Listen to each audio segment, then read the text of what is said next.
Bom dia, primeiro ano! Tudo bem com vocês? Então, hoje nós vamos realizar algumas atividades relacionadas ao caderno de atividades, as páginas 8 e 9. Mas, em um primeiro momento, eu gostaria que vocês abrissem a apostila de vocês na página 7, porque nós temos a leitura de um texto. Então, assim, gente, enquanto eu vou fazendo a leitura desse texto, eu gostaria que vocês acompanhassem, tá? Junto lá na apostila de vocês essa leitura, para que vocês possam acompanhar e poder resolver junto comigo os exercícios depois, tá bom? Então, vamos lá.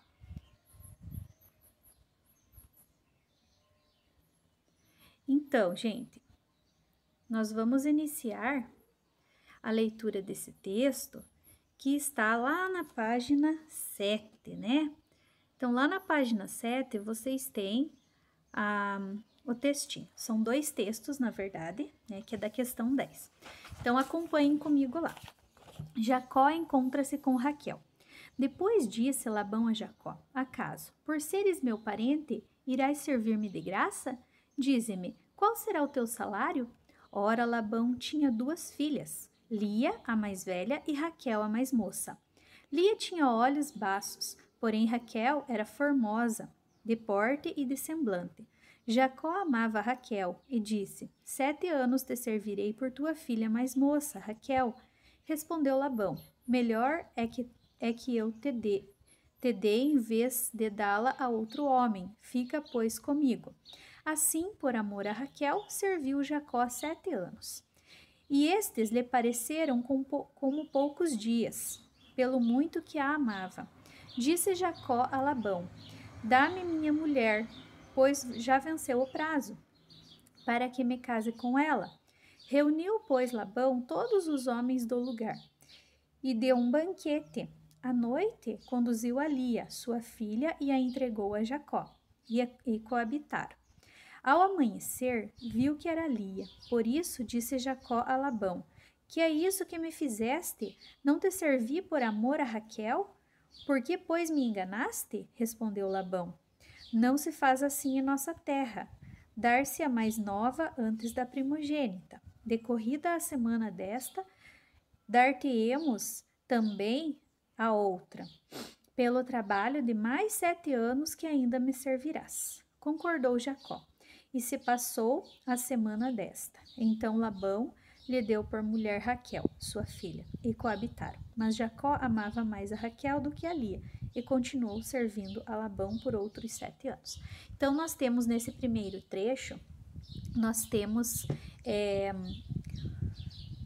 uma parte, né, um trecho da Bíblia Sagrada, Gênesis, capítulo 29, versículos de 15 a 30, e nós temos um soneto, que é o soneto 88 de Camões. Vamos ver o que a questão vai pedir em relação a esse conteúdo. 7 anos de pastor Jacó servia Labão, pai de Raquel, serrana bela, mas não servia ao pai, servia a ela, que a ela só por prêmio pretendia. Os dias na esperança de um só dia. Passava contentando-se com vê-la, porém o pai, usando de cautela, em lugar de Raquel, lhe dava Lia. Vendo o triste pastor que com enganos lhe fora assim negada a sua pastora, como se a não tivera merecido, começa a servir outros 7 anos, dizendo: Mas servira se não fora para tão longo amor, tão curta a vida. Né? Então, nós temos ali dois textos, um texto bíblico e o texto que faz parte do soneto 88 da obra completa de Luiz de Camões. Então, gente, o que está sendo pedido nessa questão ali? Ó? Na questão número 1, o racionalismo. Então, essa palavrinha aqui, gente, racionalismo, é bem importante, tá? Para que a gente conheça um pouquinho sobre o que a gente está trabalhando e o que a gente está vendo. Então, é importante que vocês conheçam, né, um pouquinho sobre esse conteúdo, racionalismo, para a gente relembrar um pouquinho. Esse racionalismo, gente, quando a gente estudou o humanismo, né, a gente viu que eles trabalhavam muito com o racionalismo. Então, o que está sendo colocado ali? Ele é uma das características mais frequentes da literatura, que é a literatura clássica portuguesa.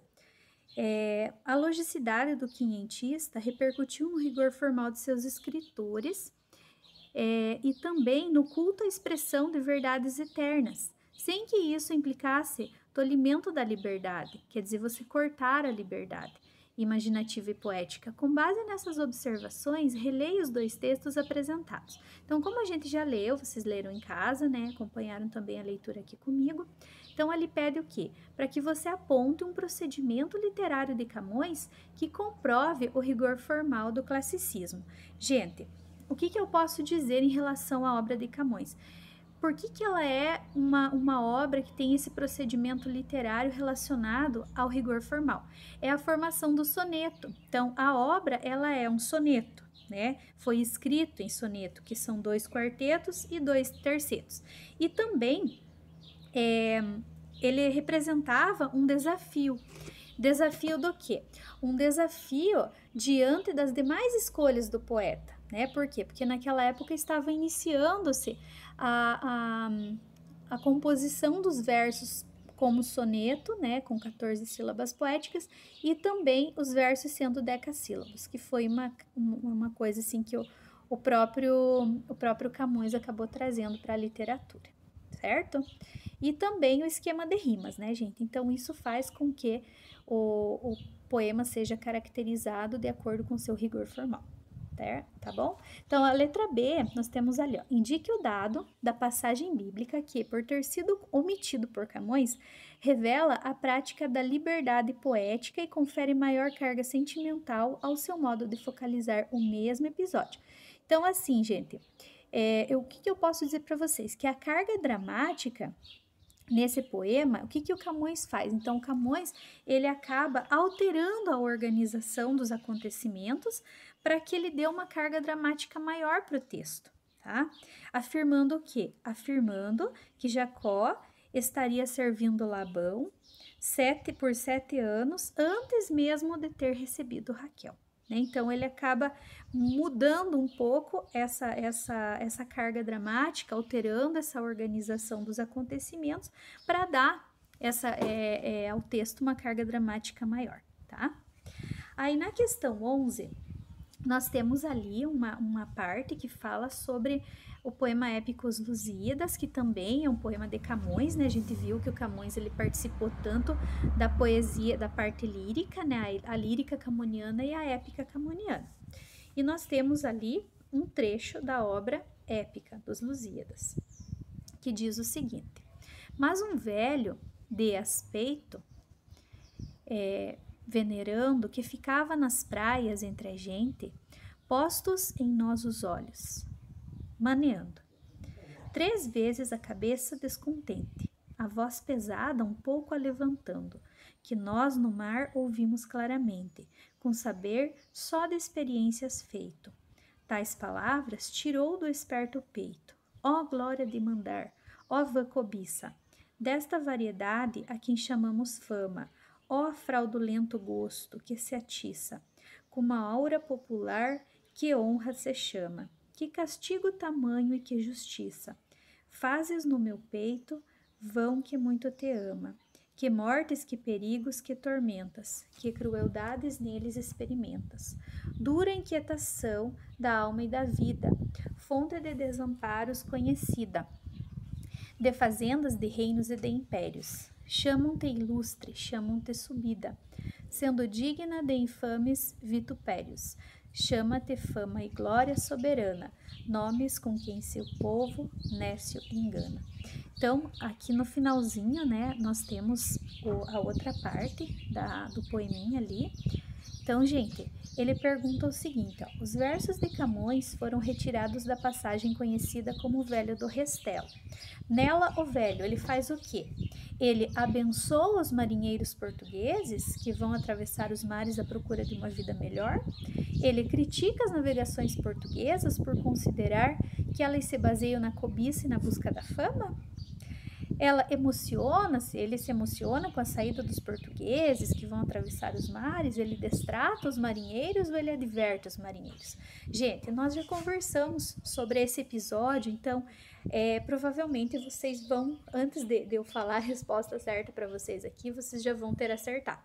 Então, o que que é? O que que ele faz? Ele critica, né? Ele critica porque ele acredita que os marinheiros portugueses, eles querem ser deuses, né? Eles querem ser maiores do que eles possivelmente seriam, né? Então, ele faz isso. Ele critica as navegações portuguesas, por quê? Porque eles acham que é uma forma, ele acha que é uma forma de cobiça do homem, né? Então, essa parte é bem, a gente já viu bastante sobre isso nas aulas anteriores. Aí, na próxima questão ali, gente, é da UEL, né? Também um trecho dos Lusíadas. Na verdade, são 2 trechos ali. Deixa eu pôr o outro aqui para vocês já. Aqui. Depois a gente vê a questão. Então, porém, já 5 sóis eram passados, que dali nos partíramos cortando. Os mares nunca deu trem navegados. Prosperamente os ventos assoprando, quando o à noite estando descuidados, na cortadora proa vigiando, a nuvem que os ares escurece, sobre nossas cabeças aparece. Tão temerosa vinha a carregada, que pôs nos corações um grande medo, bramindo o negro mar de longe brada, como se desse em vão n'algum rochedo.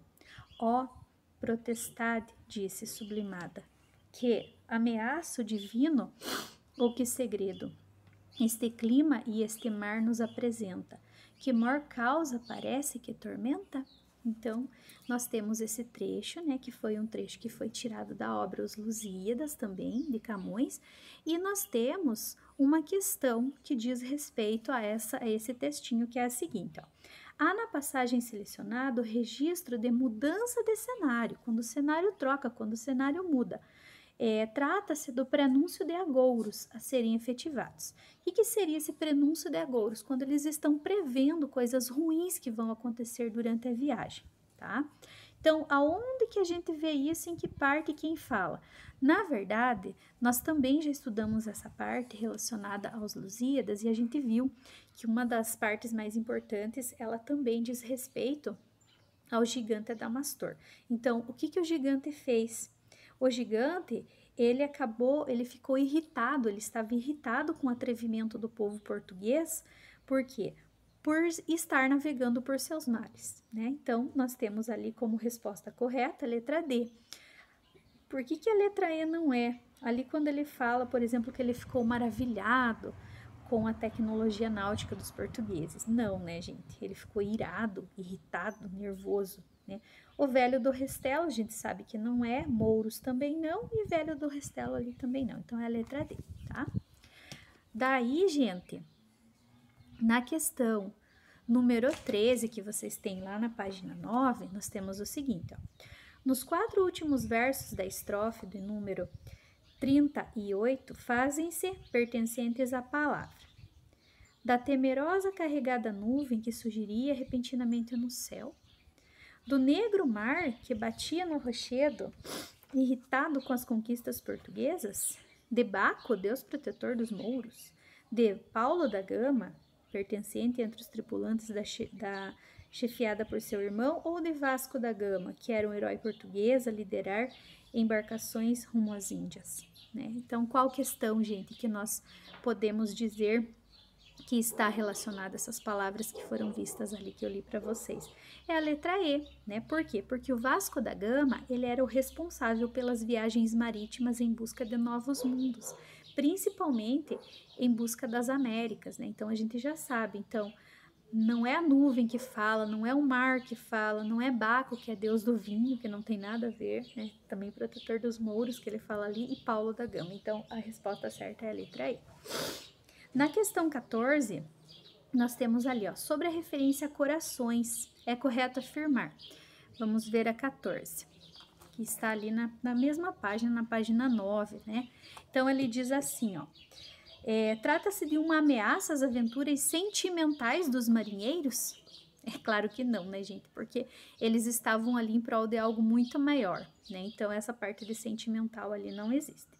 Trata-se de um estado emocional dos marinheiros que se desestabilizaram ante um fenômeno difícil de compreender, né? Então, quando eles foram criticados pelo gigante, pelo fato deles quererem ser mais e maiores do que do que o próprio gigante, do que Deus, né? Porque eles achavam que eles eram poderosos a ponto de conseguir encontrar novos territórios, novas terras. Então, eles fizeram o quê? Isso acabou desestabilizando os marinheiros, né? Então, a letra B que é a letra certa. Ali ele fala da referência aos familiares, né? Não fala em familiares. Desgaste dos marinheiros também não, né? Trata-se de um reflexo exposto de modo imediato pelos marinheiros? Também não. Então, a resposta correta é a letra D. Por quê? Porque esse fato mexeu muito com os marinheiros. Mexeu aonde? Mexeu no estado emocional, acabou deixando-os desestabilizados. E a última, que é a questão 15, sobre o poema Os Lusíadas, é incorreto afirmar. Vejam a letra A, ó. Quando a ação do poema começa, as naus portuguesas estão navegando em pleno Oceano Índico, portanto, no meio da viagem. Verdadeiro, né? Essa questão é certa porque a gente precisa marcar a errada, de acordo com os Lusíadas. Na invocação, o poeta se dirige às Tágides, que são as ninfas do rio Tejo. Verdadeiro. Né? Essa dali também está correta. E a letra C. Na Ilha dos Amores, após o banquete, Tétis conduz o capitão ao ponto mais alto da ilha, onde lhe descende a máquina do mundo. Essa questão também é verdadeira. Daí a D. Tem como núcleo narrativo a viagem de Vasco da Gama, a fim de estabelecer contato marítimo com as Índias também. E a última é composto em sonetos decassílabos, mantendo 1102 estrofes, mesmo com o mesmo esquema de rimas. Gente, não é soneto decassílabo, é um poema épico, tá? Nunca esqueçam disso, Os Lusíadas é um poema épico, tá? Então, a resposta que tem que marcar é a letra E, porque é a questão que está incorreta. Gente, então, eu gostaria que vocês resolvessem essas questões. Se surgir alguma dúvida na hora da resolução, eu gostaria que vocês me perguntassem, né? Até porque é importante vocês sempre manterem esse contato com a prof, né? Para que a gente possa conversar e tirar as dúvidas de vocês, tá bom? Aí postem lá no grupo da turma a resolução do exercício bem certinho, tá bom? Beijos, pessoal! Fiquem com Deus e até a próxima!